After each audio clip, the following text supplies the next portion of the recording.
치우침 없는 공정한 뉴스를 전합니다. 강지원의 뉴스 정면승부. 네, 오늘 하루 대한민국에서는 어떤 일들이 일어났을까요? 오늘 있었던 주요 뉴스들을 종합해 드립니다. 강지원의 뉴스 정면승부 7시 뉴스 포인트입니다. 어머, 저 총각 비틀비틀 큰일 나겠네. 이봐요, 총각. 운전대 잡지 말고 대리운전 불러. 회식 많은 연말연시 꼭 2588 대리운전 불러요.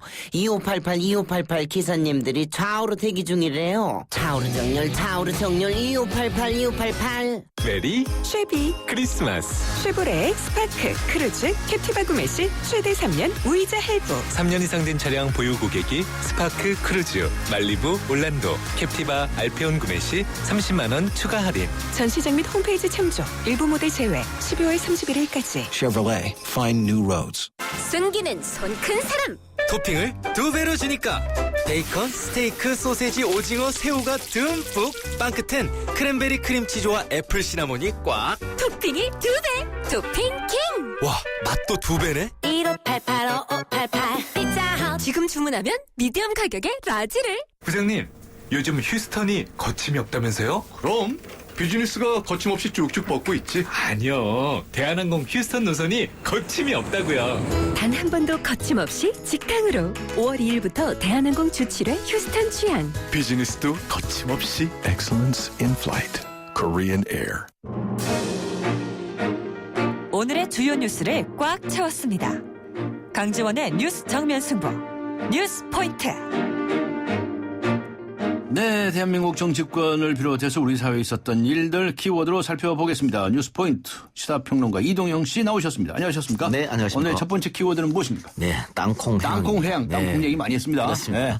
대한항공 조현아 부사장의 땅콩 문제로 벌어진 갑의 행포. 네. 이것이 이번 주 내내 온오프를 뒤흔들었는데요.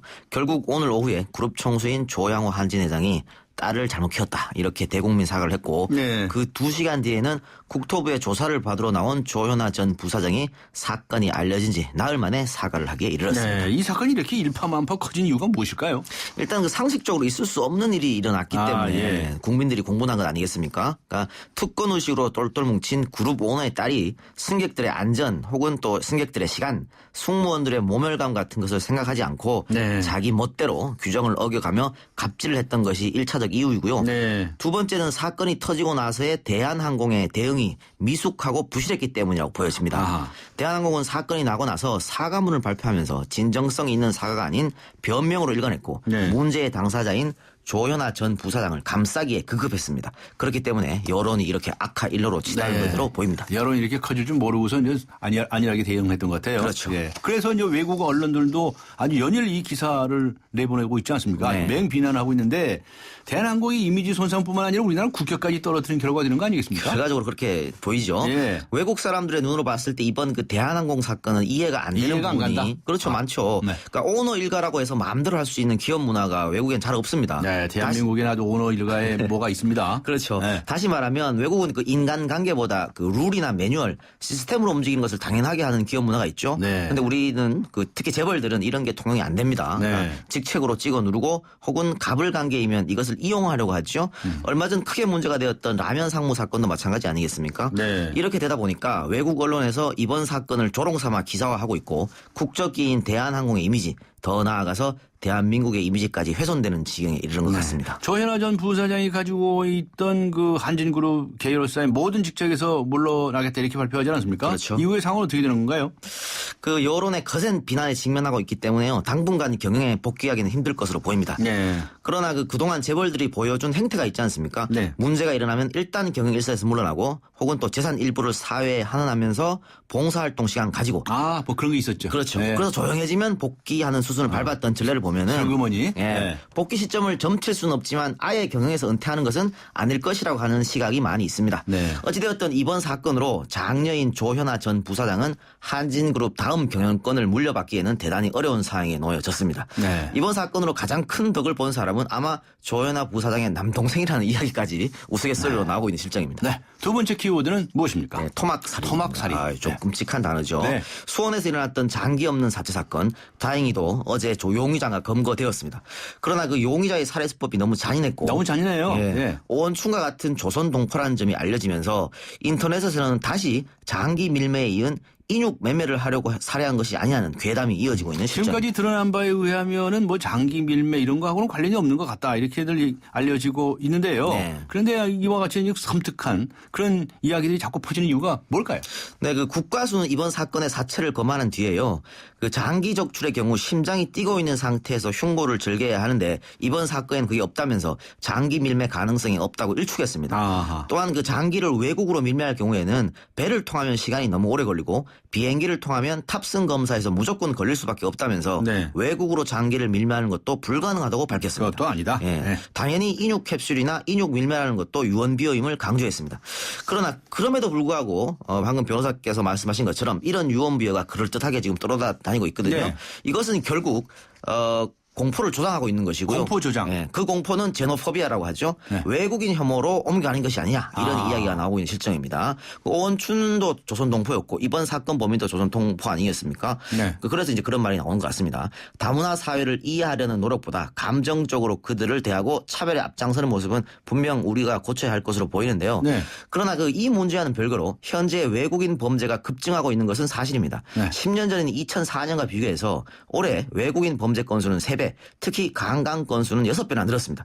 정부에서는 늘어나는 외국인 범죄에 대해서 어떻게 대처할지 다양한 해법을 내어놓아야 할 것으로 보입니다. 네. 세 번째 키워드는 무엇입니까? 금괴. 금괴예요? 혹시 아. 집에 갖고 계십니까? 금괴 단 한 개도 없죠. 네, 그렇죠. 네.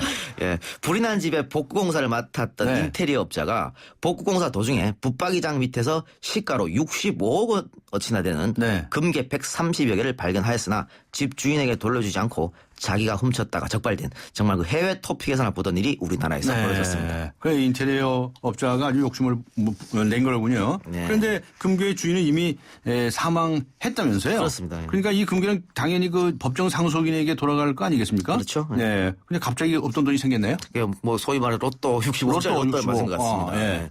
그러니까 범인 조 씨는 동거녀와 함께 이 금괴를 가지고 도피했는데요. 네.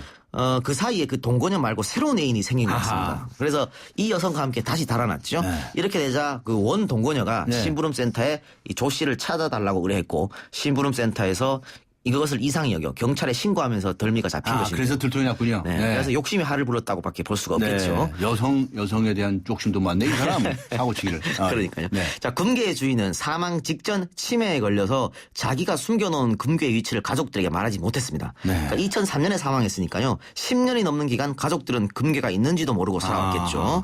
갑자기 거액이 생긴 것입니다.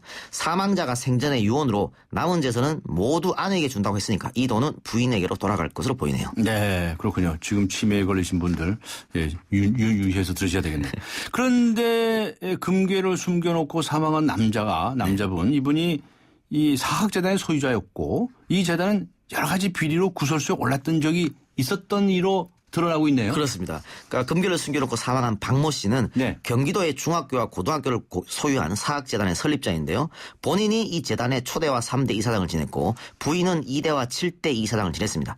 문제는 이 사학법인이 비리 문제로 여러 차례 구설수에 올랐다고 하는 점이죠. 네. 이 학교 노조는 지난 7월 검찰에 차명 계좌 등 사학 비리를 철저히 수사해달라고 요구했고 지난 9월엔 설립자 박 씨의 한 아들이 5년간 법인카드로 성매매업소와 유흥업소에서 4천여만 원을 쓴 혐의로 법정 구속되기도 했습니다. 아, 그래요? 또한 2012년에는 이사회 회의록을 허위로 작성한 혐의 등으로 당시 이사 10여 명이 도교육청으로부터 임원 취소 처분을 받기도 했습니다. 네. 이런 점을 비추어 볼 때 과연 그 금괴가 정당한 방법으로 벌어서 모은 재산이었을까 하는 의구심이 들기도 하지요. 네. 또한 재단 이사장직을 놓고 자녀들이 법정 분쟁까지 갔던 전력이 있기 때문에 네. 이번 금괴를 놓고도 또 볼썽사나운 가족 간의 재산 분쟁이 이어지지 않을까라고 추측하는 사람들이 많이 있는 것 같습니다. 금괴가 아주 수상해지네요. 네, 수고하셨습니다. 네, 감사합니다. 네, 지금까지 시사평론가 이동형 씨와 함께 했습니다.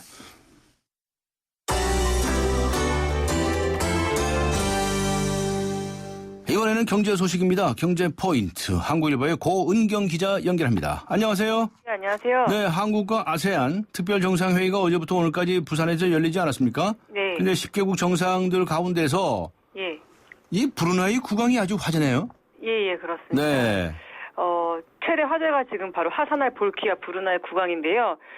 영국 샌드허스트 사관학교 출신인 이 구강은 그 지난 8일에 그 국빈 방문을 위해서 직접 전용기를 조정해서 서울공항에 도착을 했었습니다.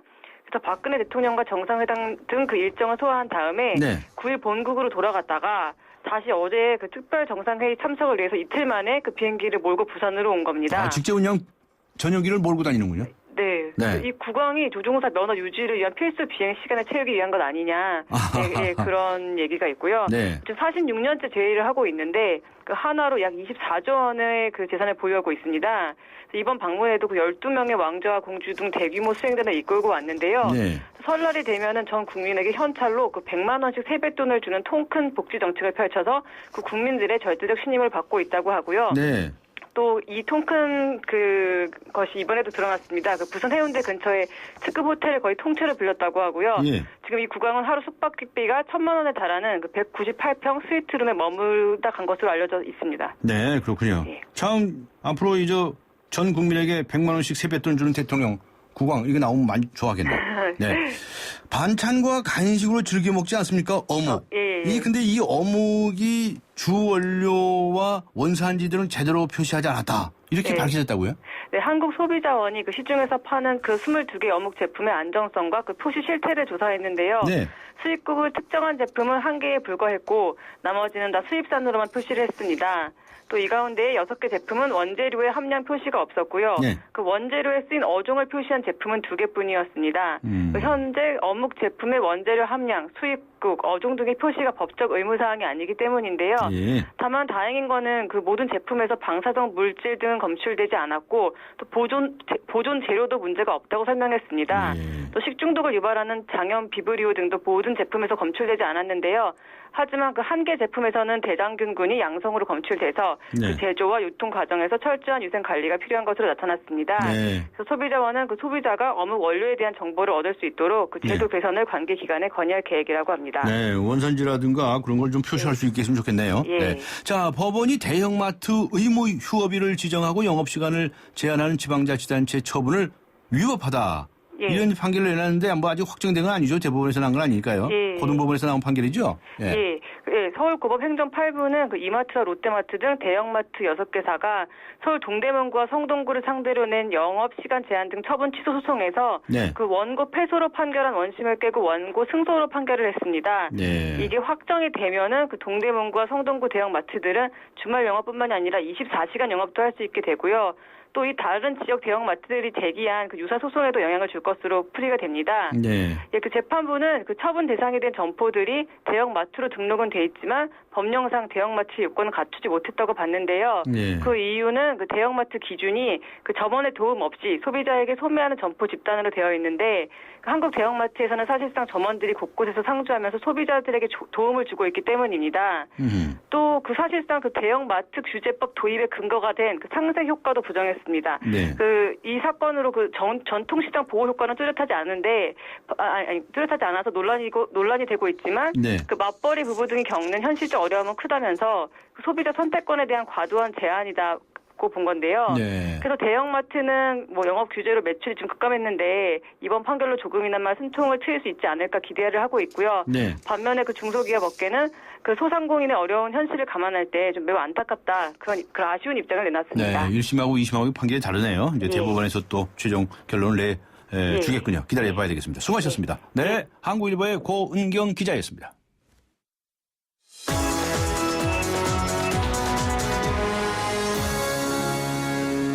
네, 이번에는 나라 밖으로 가보겠습니다. 오늘 하루 동안 세계에서는 어떤 일들이 있었을까요? 월드포인트 YTN 국제부의 전준형 기자 연결합니다. 안녕하세요. 네, 안녕하십니까. 네, 국제부 기자님에게도 또 땅콩 얘기를 여쭤봐야 되겠네요. 예. 네네. 이른바 이 땅콩 회황 파문, 이게 세계적으로 주목을 받고 있지 않습니까? 네, 그렇죠. 오늘 뭐 조양호 회장 그리고 조현아 전 부사장이 사과를 하긴 했는데 외신들의 반응 어떻습니까? 네, 외신들도 오늘 이 조양호 회장 사과 소식을 전하면서 다양한 분석들을 내놨습니다. 내용을 네. 좀 보면요. 이 딸의 경거망동으로 시민들의 분노가 극에 달했다. 그래서 결국 항공사 회장인 아버지가 사과에 나설 수밖에 없었다. 뭐 이런 분석이 많습니다. 네. 우선 이 AFP 통신을 보면 이 조 회장이 딸의 어리석은 행동에 대해 사과했다. 그리고 이 그녀를 똑바로 키우지 못한 비난을 함께 받겠다고 말했다. 뭐 이렇게 보도를 했고요. 또 이 딸은 부사장직을 포함해서 모든 직책에서 물러나도록 했다. 이 대한항공의 회장이자 딸의 아버지로서 사과한다. 이렇게 말했다는 내용을 보도했습니다. 네.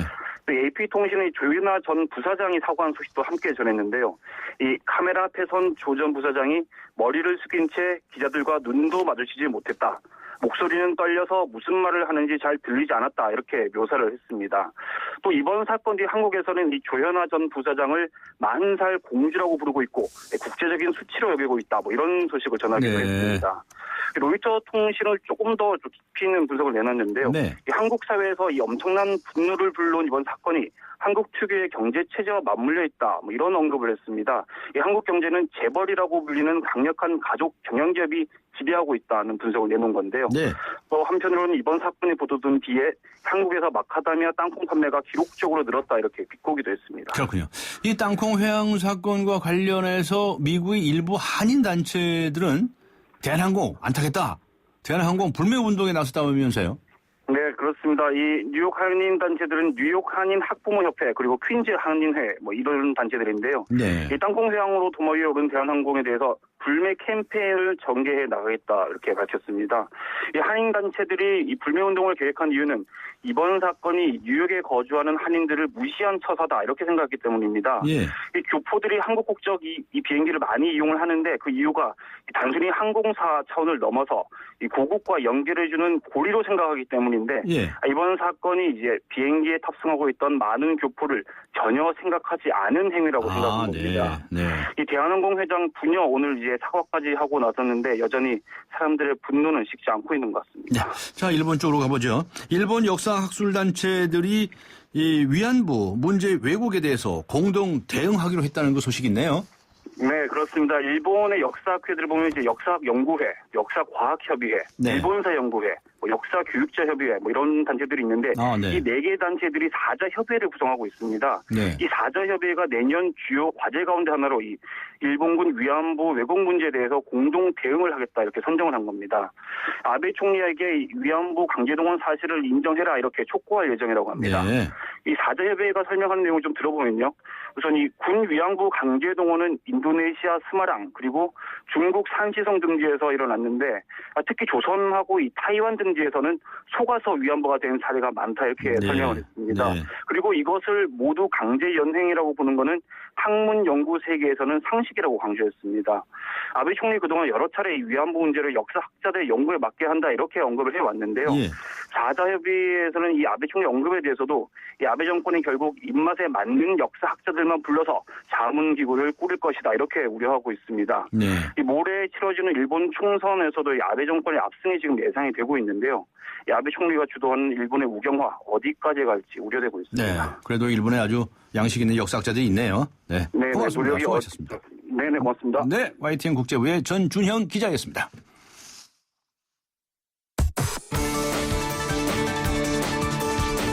대한민국의 오늘 치우침 없는 공정한 뉴스 강지원의 뉴스 정면 승부가 여러분의 참여를 기다립니다.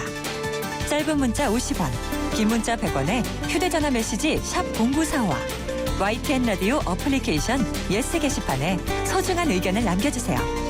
참여해주신 분들 중 추첨을 통해 정통 시사주간지 주간경향, 아시아 전문 월간지 매거진엔 구독권을 드립니다. 뉴스 정면 승부는 여러분의 참여로 완성됩니다. 대한민국의 오늘 강지원의 뉴스 정면 승부.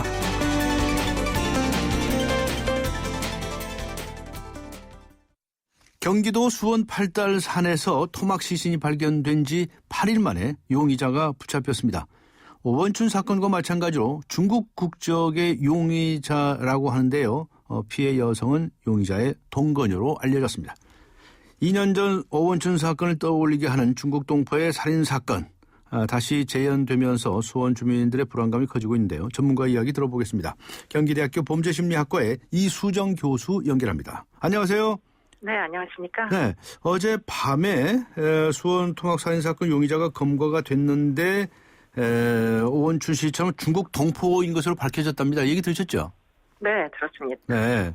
왜 이 중국 동포들이 이런 끔찍한 사건들을 연달아서 일으키고 있을까요? 무슨 특별한 이유가 있을까요? 글쎄요. 근데 이제 아직까지 조금 더 확인이 필요한 부분이 있다고 보이고요. 예. 네. 그리고는 지금 이 개인들의 사실은 문제를 너무 과대하게 이렇게 일반화시키는 데는 좀 문제가 있는 것으로 보입니다만. 네. 어쨌든 시민들의 불안은 굉장히 지금 고조돼 있는 것으로 그렇게 보입니다. 네. 수법도 말이죠. 네네. 오원춘 수법을 연상케 한다 이런 얘기가 나오는데 좀 비슷한 점이 있나요? 네, 지금 살점을 도려내는 방식은 국내 살인 사건에서는 발견하기가 굉장히 어렵거든요. 예. 그런데 지금 오원춘 사건이 12년도에도 이제 아주 엽기적인 사건이라고 당시에도 굳이 이렇게까지 잔혹한 행위를 해야 될 이유가 뭔지를 설명을 못한 채 그냥 덮였습니다. 근데 예. 이번에도 또 거의 흡사한 형태로 아주 여러 조각을 낸 부분들 이런 것들을 발견을 해서 이게 도대체가 왜 유사점이 있는 이런 문화적인 배경을 가진 사람들이 이렇게 잔혹행위를 하는가 설명이 잘 되지 않습니다. 그래서 그 부분이 경찰에서 좀 더 상세하게 조사가 이루어져야 될 부분이라고 보이고요. 예. 그리고는 지금 시신 중에 일부가 아직 발견이 되지 않은 부분들이 있습니다. 예. 네, 그것은 도대체 지금 왜 안 발견되는 건지 그 대목도 밝혀야 될 것으로 보입니다. 네. 그러니까 지금 이 사건의 경우에는 시신을 훼손해서 등산로라든가 산책로 같은 데 버렸다는 거 아닙니까? 네. 비닐봉지에 담아서 버렸다는 것인데 네. 이런 의도가 뭡니까? 이 범행을 감추려고 하는 겁니까? 아니면 무슨 다른 이유가 있는 걸까요? 그러니까 일단 내국인 같으면 예. 지금 이런 식으로 증거물들이 시신의 일부도 증거물이니까 이렇게 이제 발견이 되면 본인을 추적하고 들어올 가능성이 굉장히 높다. 이렇게 생각하니까 보통 일반적으로는 면식관계에 있는 피해자 가해자들 사이의 살인사건은 이렇게 아무데나 유기하지 않거든요. 예. 그런데 지금 이 사람의 경우에는 일단 국내 구성원이 아니고 외국에서 상당 부분 성인기까지를 보낸 사람이다 보니 지금 국내의 수사기관을 사실은 굉장히 얕잡아 본 행동인 것을 추정해 볼 수 있고요. 네. 또 한 가지는 이제 DNA나 이런 것들이 얼마나 과학적인 증거물인지 예컨대 범죄에 대한 지식 자체가 부재해서 그래서 이렇게 유기한 게 아닌가 이런 생각도 사실 해볼 수가 있는 것이죠. 네. 계획적인 범죄 같습니까? 우발적인 범죄 같습니까? 그러나 또 판단하기가 좀 어려우시죠? 예, 지금으로서는 좀 어려운 측면이 있지만 어쨌든 시신을 유기한 방식을 보면 이건 상당히 치밀하게 유기한 것으로 보이거든요. 예. 그렇기 때문에 이게 그냥 단순히 일회성에 다투다가 폭력이 예상하지 못했던 폭력으로 사망에 이르거나 이런 사건으로는 보이지가 않습니다. 네. 지금 이제 동거녀로 알려졌어요. 더 조사를 해봐야 알겠지만. 네네. 동거녀와 얼마나 동거를 했는지 그러다가 무슨 다툼이 있었는지 아직 전혀 드러나지 않은 상태인데. 네. 그래도 아무튼 범행은 계획적일 가능성이 높다 이렇게 보시는 거로군요. 네, 그럴 가능성이 없지 않아 보이고요. 예. 그리고는 이제 동거녀랑 아무래도 오랜 관계라면 이렇게 사망에 이르게 하고 시신을 유기한 다음에는 당분간은 또 다른 여자를 만날 가능성이 굉장히 희박한데요. 네. 그런데 지금 이 분이 검거된 이유가 다른 여자와 모텔을 들어가서 CCTV에 결국은 찍혀서 검거가 된 것이거든요. 예, 그렇죠. 이렇게 사건이 종결되기 전에 또 다른 여자를 이렇게 쉽게 접촉해서 만나고 모텔로 데리고 가고 이런 것이 과연 그 사람이 이제 경찰이 추정하는 것처럼 동거녀와의 우발적인 다툼 끝에 인명피해를 낸 사람의 행적인가 이해가 잘 안 되는 부분이 너무 많습니다. 네. 지금 이제 용의자는 묵비권을 행사하고 수사에 협조를 안 하고 있는 걸로 알려져 있죠? 예. 네, 그런 이유가 뭘까요? 그러니까 자기 인적 사항도 제대로 얘기하지 않았다는 얘기인데. 그렇죠. 그럼 결국은 사실은 자신이 범인이라는 걸 신뢰하는 거 아닙니까? 그럴 가능성이 굉장히 높아 보이고요. 지금 예. 굉장히 국내에서 여러 번 옮겨 다닌 것으로 보입니다. 그렇기 때문에 과연 이 사람이 저지른 범죄가 이밖에 없을까? 네. 예, 이미 이 사건은 밝혀진 것이나 마찬가지인데, 굳이 사실은 이렇게까지 묵비권을 행사해야 될 단계는 사실 이미 지난 것이죠. 근데 지금 아직도 그렇게 하고 있어서 이게 도대체가 어디를 옮겨 다녔는지 추가적인 조사가 필요하다고 보입니다. 네, 이번 사건이 무슨 사이코패스나 무슨 소시오패스 범죄라고 하기에는 단정하기는 아직은 좀 성급한가요? 네, 뭐 그런 부분이 있지만 지금 이 수석적으로 봤을 때 이 사람 정상 성격은 틀림없이 아닐 거고요. 예. 그리고는 이제 성도착도 꽤 많이 진행이 된 것 같습니다. 그렇기 때문에 지금 아하. 여성의 속옷을 나중에 시신의 일부와 함께 유기한다거나 이런 것들은 사실 무엇인가 그 사람의 욕구 체계를 시사하는 바가 있거든요. 그렇기 때문에 좀 더 뭐 조사가 필요한 것은 틀림이 없습니다. 네, 혹시나 말이죠. 예, 처음에 이 토막 시신이 발견됐을 때 장기 밀매라든가 인육 캡슐이라든가 뭐 이런 얘기가 나오지 않았습니까? 그랬었죠. 아직도 여전히 그럴 가능성은 있다고 봐야 할까요? 그러니까 이게 그 살점을 굉장히 잘게 보려내는 이유를 밝혀야 될 것 같습니다. 네. 이게 단순히 유기하기 위해서라면 사실 굉장히 불편한 시간도 많이 걸리고 노력도 많이 들고 그런 방식이거든요. 그렇기 때문에 왜 굳이 그렇게 했을까가 사실은 해명이 안 되면 앞으로도 뭐 계속 의혹이 남을 것으로 그렇게 추정이 됩니다. 예. 알겠습니다. 자, 이제 이번에 그 용의자를 신속하게 검거할 수 있었던 것은 앞에 말씀하신 것처럼 이 시민의 제보가 있었어요. 그렇습니다. 네. 그러다가 이제 이 사람이 CCTV 모텔에서 찍혀가지고 체포를 하게 됐는데, 일찌감치 공개 수사가 된 건 잘 된 거라고 보십니까? 네, 저는 그렇게 생각합니다. 지금 이 신고를 하신 분들도 만약에 뭐 상세한 그런 어떤 도움을 요청하는 경찰의 권고가 없었으면은 사실 의심을 갖기가 어려운 상황이 아니었나 싶거든요. 예, 그렇기 때문에 지금 경찰에서 뭐 문제 제기를 하고 신고를 하라 이렇게 이제 권고했던 것은 이분들에게 의혹을 가질만하다라는 생각을 일으켰을 것으로 추정이 됩니다. 그렇기 때문에 공개 수사를 하지 않고 만약에 비밀리에 뭐 시신의 형태나 이런 것들 전부 비밀로 붙였으면은 사실 의심을 사실 보통 사람들은 하기가 어렵죠. 네. 그래도 이런 문제도 있어요.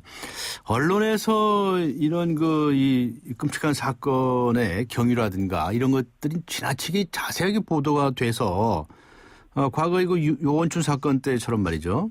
그렇게 좀 유사한 그런 사례가 생긴 거 아니냐 이렇게 걱정하시는 분도 있습니다. 이 언론 보도에 어떤 준칙이 필요하지 않느냐는 얘기도 있거든요. 설득력은 충분히 있다고 보입니다. 사람들이 뭐 그야말로 다 창조적인 건 아니거든요. 그렇기 때문에 과거의 범죄 사건에서 학습을 하는 부분이 틀림없이 있고 그것은 범행 수법일 가능성이 굉장히 높습니다. 그렇기 때문에 뭐 언론의 보도를 주의해서 너무 구체적인 유기 방식이나 훼손 방식이나 이런 것들은 가능하면 좀 지양하는 것이 필요하다고는 보이죠. 예. 네, 참 그렇게 그런 필요성을 느끼긴 한데 예를 들어서 뭐 자살 사건 보도 이럴 때는 이제 보도 준칙도 만들고 저도 뭐 자살 예방 활동에 관여를 해왔지만 그런데 그런 건 이렇게 제한을 할 수가 있긴 한데 이런 범죄 보도에서도 어떤 기준을 정한다는 게 참 어렵긴 어렵습니다. 네, 그렇습니다. 네, 그러나 이제 유사 범죄를 막기 위해서 어떤 노력이 좀 필요하지 않느냐라고 하는 이야기도 할 수가 있게 되겠는데 이 사람이 또 다른 그 추가 범행이 있을 가능성도 있는지도 또 조사해봐야 되겠죠. 네, 뭐 충분히 의심의 가능성이 있다고 보이고요. 가능성이 있다고 보시는군요. 네, 그렇습니다. 알겠습니다. 오늘 말씀 여기까지 듣도록 하겠습니다. 수고하셨습니다. 네, 감사합니다. 네, 감사합니다. 지금까지 경기대학교 범죄심리학과의 이수정 교수였습니다.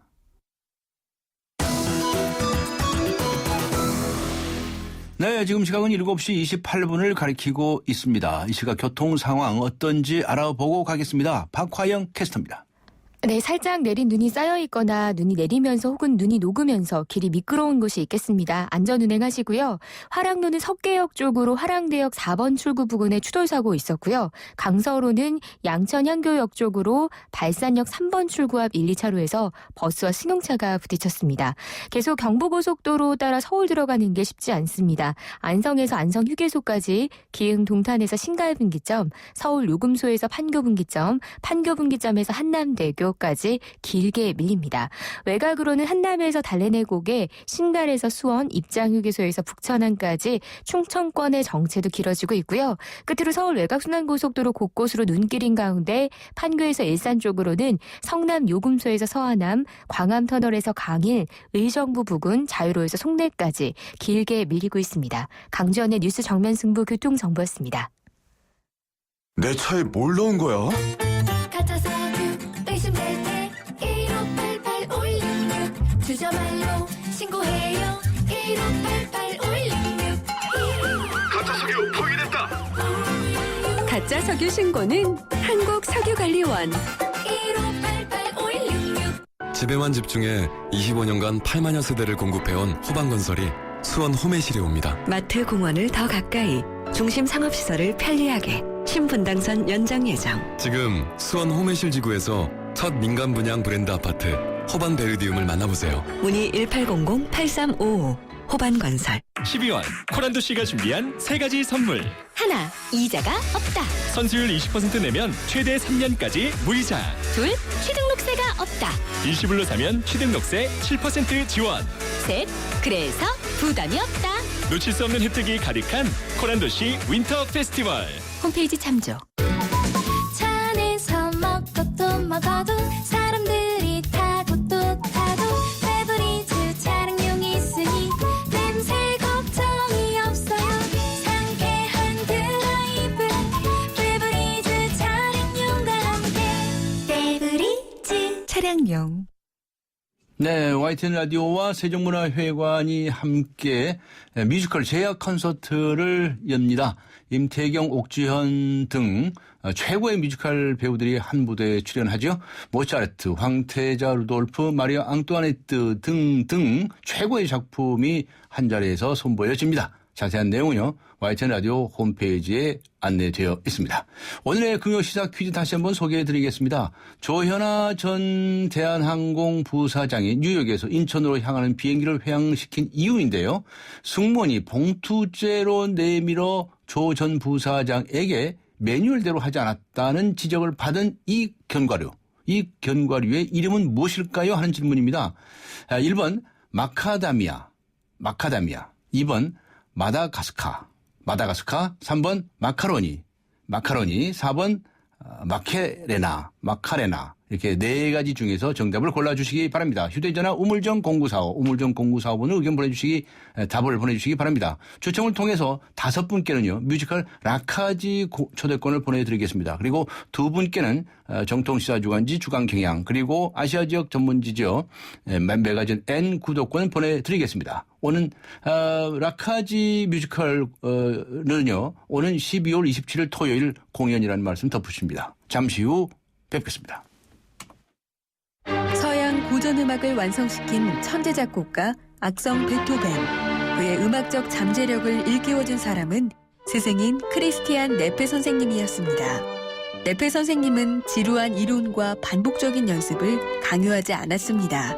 이탈리아와 프랑스, 독일의 유명한 오페라를 감상할 기회를 마련했고 어린 베토벤이 음악에 대해 더 깊이 느끼고 생각할 수 있도록 이끌었습니다.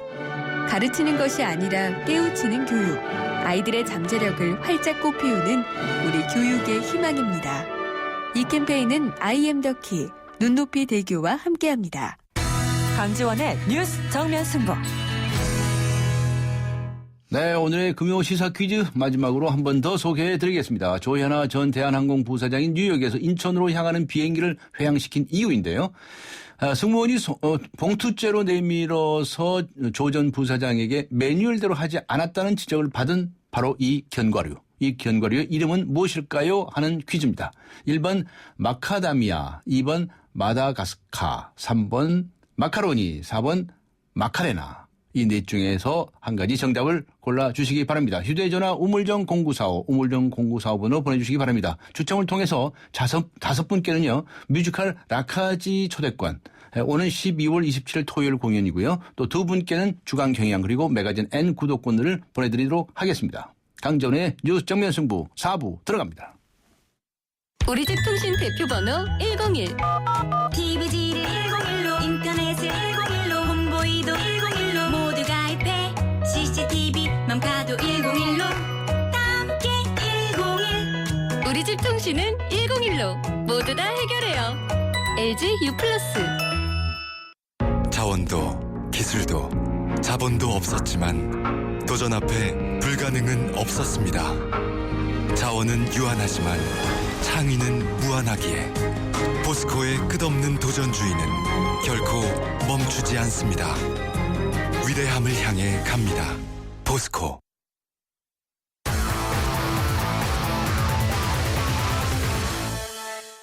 네, 오늘 하루 스포츠계에서는 어떤 일들이 있었을까요? 스포츠 포인트 중앙일보의 박린 기자 연결합니다. 안녕하세요. 네, 안녕하세요. 네, 김광현 선수, 프로야구 SK의 김광현 선수. 미국 메이저리그의 진출이 무산이 됐네요. 네, 제가 말을 듣던데. 네. 네, 맞습니다. 그 김광현이 메이저리그 샌디에이고와 계약이 최종 결렬됐다고 네. SK가 오늘 밝혔는데요. 김광현은 비공개 공개 차린 포스팅을 통해서 그 $200만 독점 협상권을 가진 샌디에이고와 한 달간 협상을 가졌는데요. 네. 김광현이 샌디에이고 초청으로 구단을 다녀왔고요. 그 네. 유니폼 선물도 받아서 그 성사 가능성이 있어 보였는데. 네, 그렇게 생각됐었죠. 예. 네, 근데 하지만 그 협상 마감 시한일인 오늘 오전 7시까지 그 보직과 연봉, 그 마이너리그행 거부권 등에 대해서 이견을 좁히지 못해서 네. 결국 무산됐습니다. 네. 그 SK에 잔류하는 김광현은 내년에 다시 포스팅을 하거나 그 2년 뒤에 FA 자격을 얻으면은 그 메이저리그에 재도전할 수 있습니다. 그렇겠죠. 예. 프로야구 한화. 한화는 메이저리그 출신의 모건을 영입을 했네요. 아, 네, 맞습니다. 그 한화가 나이저 모건과 총액 $70만 계약했는데요. 네. 그 모건은 메이저리그 피츠버그, 클리브랜드 등에서 7시간 그 598경기에 출전해서 통산 타율 2할 8푼 1리 136타점, 그 12홈런을 기록한 외야수고요.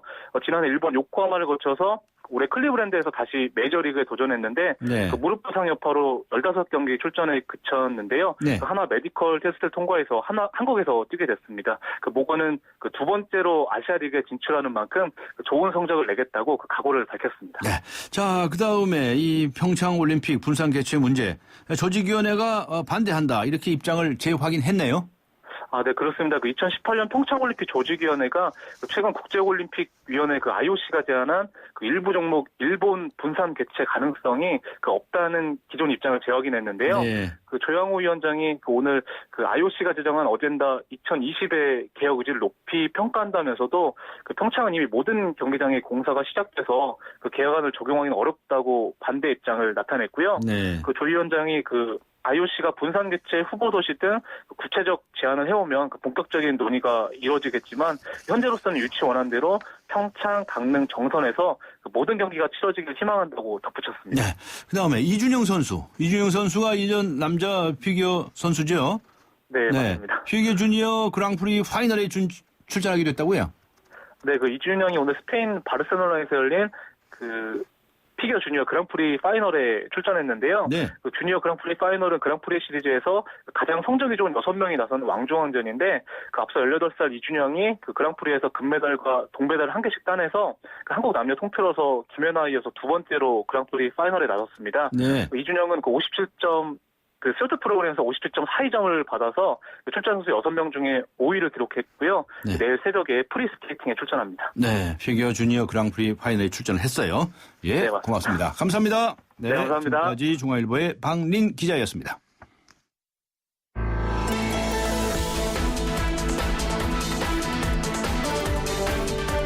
세상을 바꾸는 정면 승부.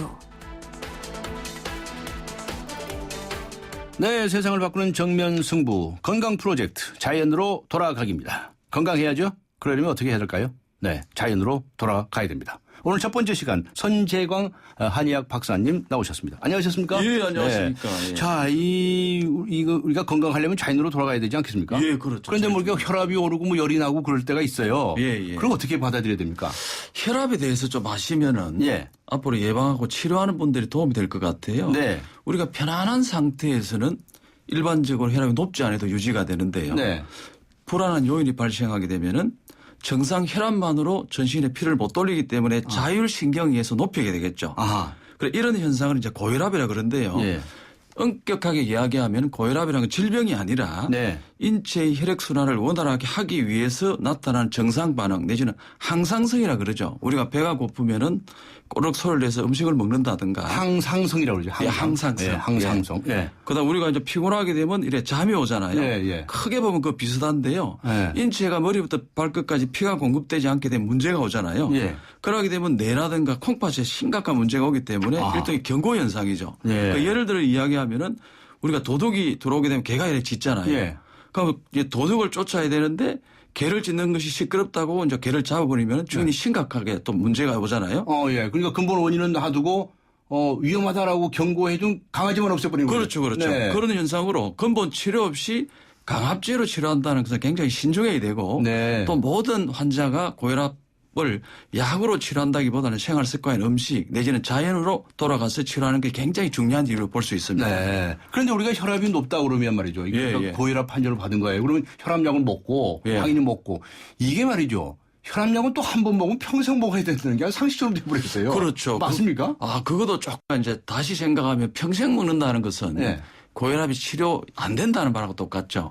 예. 그런데 평생 먹다 보니까 여러 가지 이제 다양한 합병증이 부작용이 생기기 때문에 네. 평생 먹을 것이 아니라 자연 치유에 의한 즉 생활 습관이나 음식 여러 가지 이런 통해서 근본적으로 치료하는 것이 굉장히 중요하다 볼 수 있습니다. 네. 그러니까 이제 혈압약을 먹으면 그 약이 오히려 더 나쁜 효과를 가져올 수가 있다 이런 말씀이십니까? 그렇죠. 뭐 심각한 여러 가지 부작용이 많이 보고되고 있습니다. 그 자세한 이야기를 좀 오늘 들어보기로 하겠습니다. 예. 자, 우리나라에서 현재 고혈압으로 판정받는 환자들이 어느 정도입니까?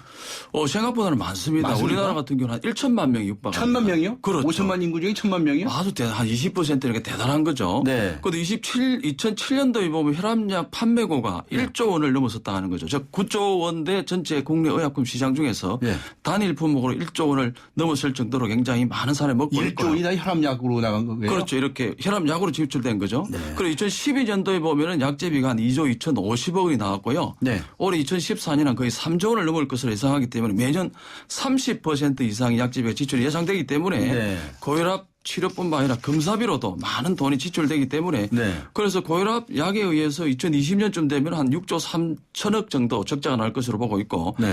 2030년이 되면 28조 원, 2040년이 되면 무려 64조 원, 2050년이 되면 102조고 2060년이 되면 132조의 예. 국민건강보험공단에서 적자를 예상하고 있습니다. 아, 그래요? 예, 이거 예. 누가 이렇게 열심히 계산했는지 모르겠지만 만일 이게 사실이라면 엄청난 이야기 아닙니까? 그렇죠. 고혈압 때문에 그렇게 많은 재정 적자를 가져올 거라는 얘기 말씀 아니십니까? 큰 목을 하고 있죠. 네. 그래서 이런 부분에 대해서 이제 우려하는 의사들이 많이 있는데요. 예. 우리나라보다는 특히 이제 미국의 훌륭한 의사가 이런 이야기를 했는데요. 네. 우리나라 의료비 지출을 심각하게 우려해갖고 노벨 평화상을 수상한 세계적인 심장내과 전문인 버나드 나운이라는 박사가 있습니다. 아, 그렇습니까? 예, 한국의 의료 제도는 미국을 모델로 출발했고 네. 자기가 알기로는 한국은 세계에서 약제비가 가장 높은 나라라는 거죠. 네. 한국의 건강보험 지출 중에서 약제비가 무려 30%를 넘는데 네. 미국조차도 10%에 불과하기 때문에 엄청나게 많이 하고 있죠. 그래서 이런 의료비 지출 때문에 한국은 의료비로 해서 경제적 문제뿐만 아니라 여러 가지 건강에 문제가 올 수 있다고 경고를 하고 있습니다. 네. 그 이후로 이제 미국 의료제도를 답습한 우리나라 같은 경우는 세분화되고 전문화된 진료, 네. 너무 고가의 의료 장비 등의 병원 진료 같은 경우는 엄청난 재정적 부담을 안고 있기 때문에 네. 앞으로는 조심해야 되는데 근래는 보고가 20세 이상 네. 성인의 약 40%가 1개 이상의 만성질환에 걸렸다는 보고가 나와 있습니다. 아, 그래요? 예, 예.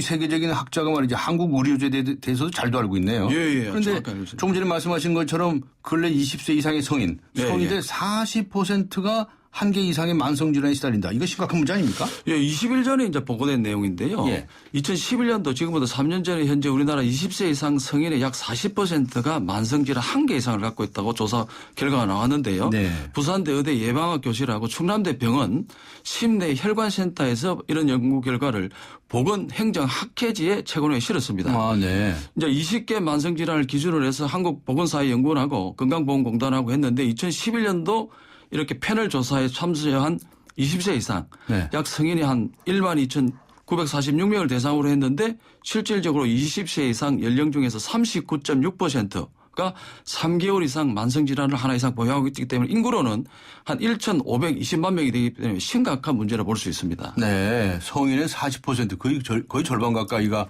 한 개 이상의 만성질환에 걸리고 시달리고 있다. 예, 예. 저는 안 포함되나 모르겠네요. 아, 예. 뭐 참. 그런데 이렇게 그 의료비 중에 이 고혈압으로 이 차지하는 비중이 이렇게 높다면서요? 예, 그렇죠. 전체 이제 그 중에서 고혈압 환자가 한 41.2%죠. 네. 그래 본인 부담금, 비급여 의료비라든가 건강 부담금이나 약제비를 모두 합친 금액이 2011년도 당시에 전체가 한 29조 원에 추정됐고요. 네. 이 중에서 만성질환 의료비가 23조 2천억이었는데 그 중에서 고혈압이 차지한 비율은 40.7%, 즉 한 10조 원 가까이 되니까 심각한 지출이 된 거죠. 네, 그렇군요.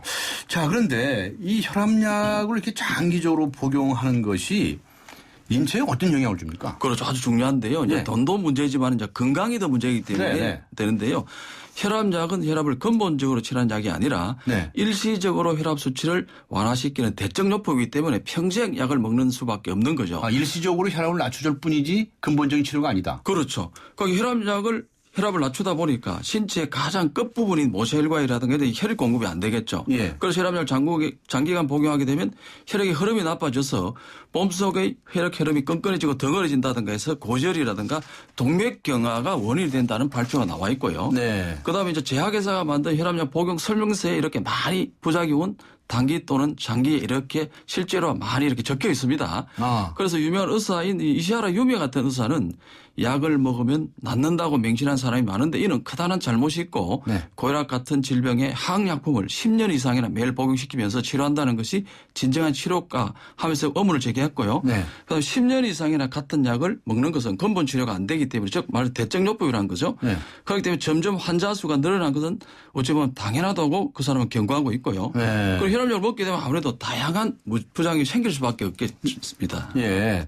그럼 어떤 부작용이 생기나 이거 뇌 쪽에 영향을 좀 주지 않을까 생각이 드는데. 그렇죠. 여러 가지가 있는데요. 네. 인체는 이렇게 우리가 이제 유기체이기 때문에 예. 자연에 살아 있는 물질이라든가 유기재료, 천연 성분을 먹게 되면 되는데 즉 이제 진정한 치료는 인체의 자연 치유 능력을 높여주는 것이죠. 네. 그런데 이렇게 이제 인공적으로 만들어진 약을 통해서 어떤 결과냐 일본의 같은 경우는 발표된 자료가 2차 질병이 많이 생기는데요. 네. 대표적인 경우가 이제 수명이 단축된다든가 심장 발작이 많이 일어난다든가 네. 뇌졸중이나 중풍이 일어난다는 거죠. 그래서 네. 일본에서 혈압약을 장기간 복용하게 되면 치매에 걸리기 쉽다는 연구 결과를 내놨고요. 네. 노인 같은 경우는 노화로 인해서 혈액순환이 나빠지는데 내 안으로 혈액이 충분히 공급되지 못한 데다가 강압제를 쓰게 되면 혈액 흐름이 더 나빠져서 치매에 걸린다는 것이고요. 네. 미국 같은 경우에도 평균 수명이 더 짧은 것으로 나타났죠.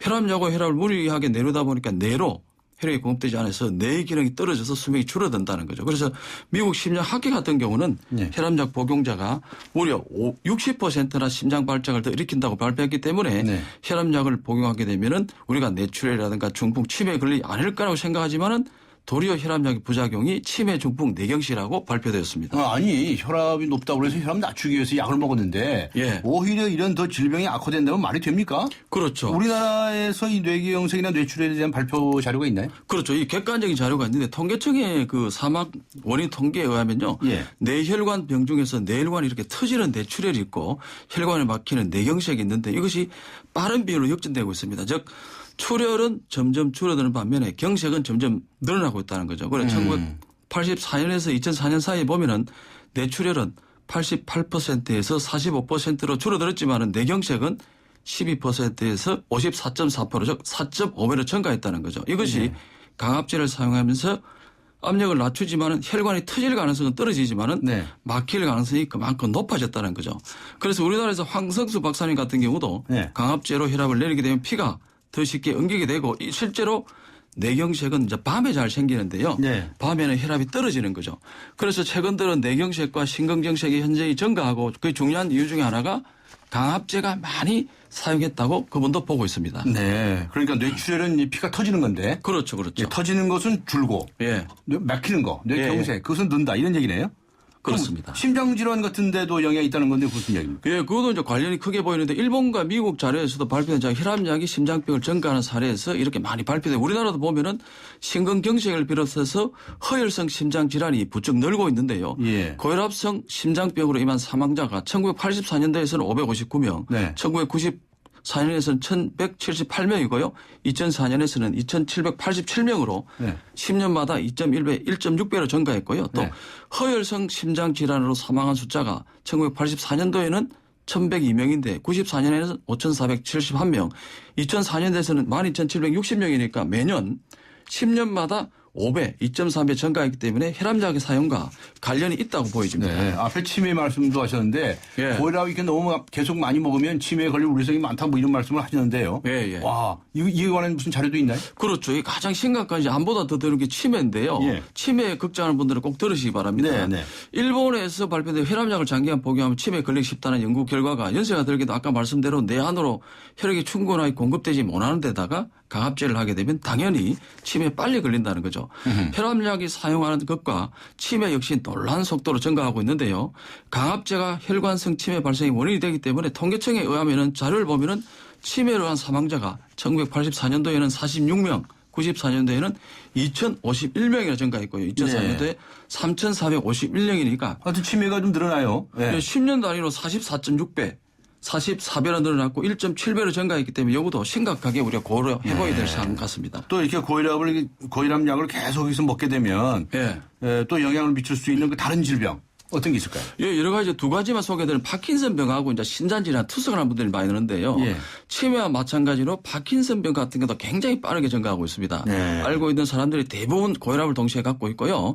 강압제를 주로 많이 사용한 걸로 나타나는 통계청에 보면 파킨슨병으로 인한 사망자가 1984년도에는 22명이었는데 94년도에는 203명이고요. 2004년도에는 1086명, 10년 단위로 9.2배, 5.3배로 증가했죠. 이것도 인구 증가를 감안하더라도 이거는 고혈압약하고 전혀 무관하지 않다는 사실을 보여주고 있습니다. 네. 앞에 말씀하신 것처럼 고혈압이라고 하는 것은 신체에 좀 문제가 있다라고 하는 것을 사인을 보내는 것인데 뭐 그걸 혈압을 억지로 그냥 내리려고만 해서는 안 된다. 일시적인 효과가 있을지 모르지만 근본적인 안 되는 말씀을 하셨는데 최근에 나온 무슨 뭐 약은 뭐 부작용이 별로 없다 뭐 이런 얘기가 있는데 그건 어떻게 설명하시겠습니까? 그렇죠. 이제 일반적으로 다들 그렇게 생각하고 있고요. 심지어는 의사들이 이제 그렇게 말하고 있습니다. 그러나 그 자료를 보면은 미국 연방정부, 미국에서도 이런 의문이 있어서 자금을 지원해가지고 사상 최대 규모의 올햇이라는 임상연구 프로젝트가 3만 4천 명을 대상으로 630개 병원에서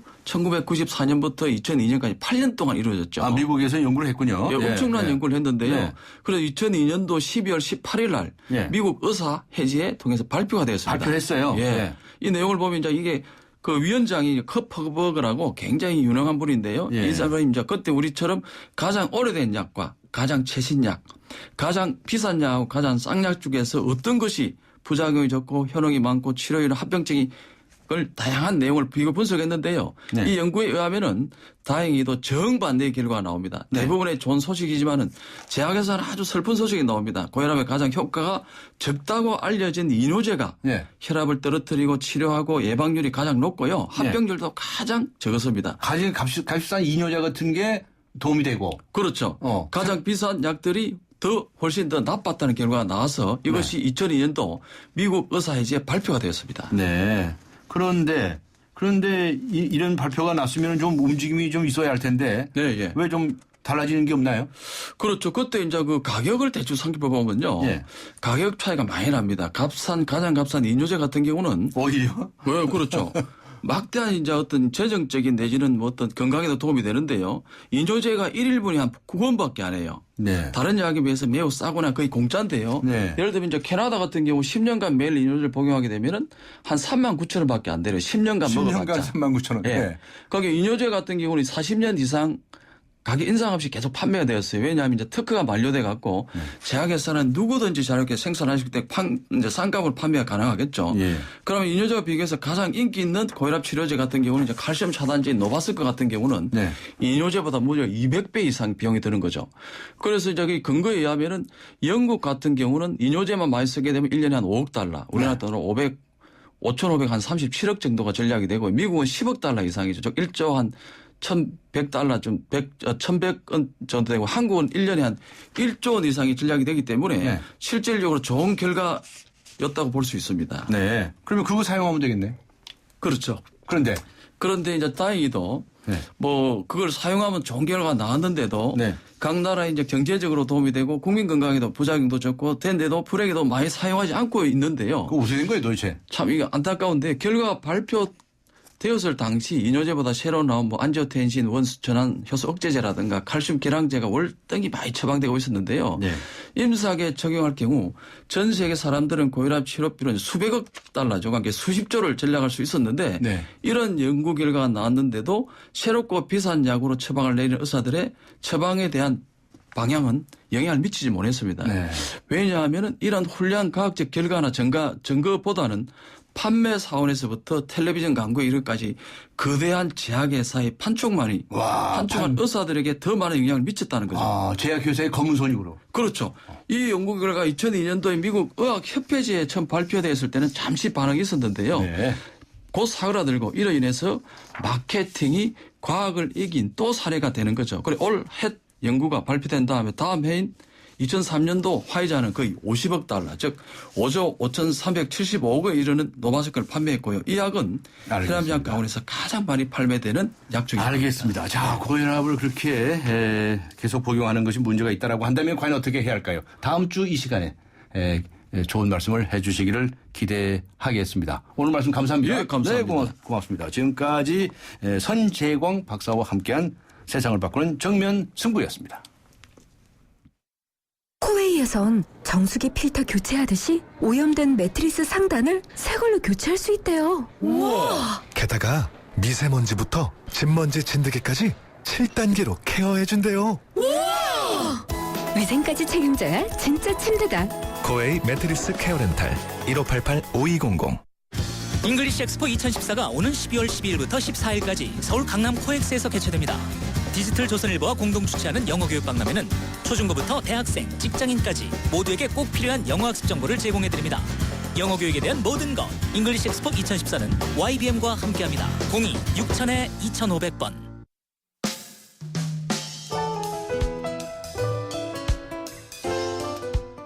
네, 손정은 박사님 아직 앉아 계시네요. 고맙습니다. 예. 네, 마지막으로 한 가지만 더 여쭤보겠는데요. 아무래도 사람마다 체질이 좀 다르고요. 증상이 다르기 때문에 무조건 약을 먹지 말라 이렇게 하는 건 좀 위험하겠죠. 아, 그렇습니다. 이게 무조건 먹어서는 안 되고요. 뇌출혈 의심이 간다든가 그다음에 뇌 동맥경화가 진행됐다든가 유전적인 특징이 있는 사람들은 의사와 상의하는 것이 가장 좋고요. 그러나 이제 고령자라든가 그다음에 이렇게 오랫동안 약을 먹기 때문에 처음에 신중을 기해야 되고 일반적으로는 고혈압 진단을 받으면 의사와 상의하셔서 체질이나 증상에 따라서 이렇게 생활 습관을 통해서도 개선하면서 처방을 받는 것도 필요합니다. 알겠습니다. 고맙습니다. 네. 네, 오늘 정답은 말씀드리겠습니다. 1번 마카다미아였습니다. 좀 어려웠죠? 네, 오늘의 정답을 맞춰주신 분들께는요, 저희들이 일일이 연락을 드리도록 하겠습니다.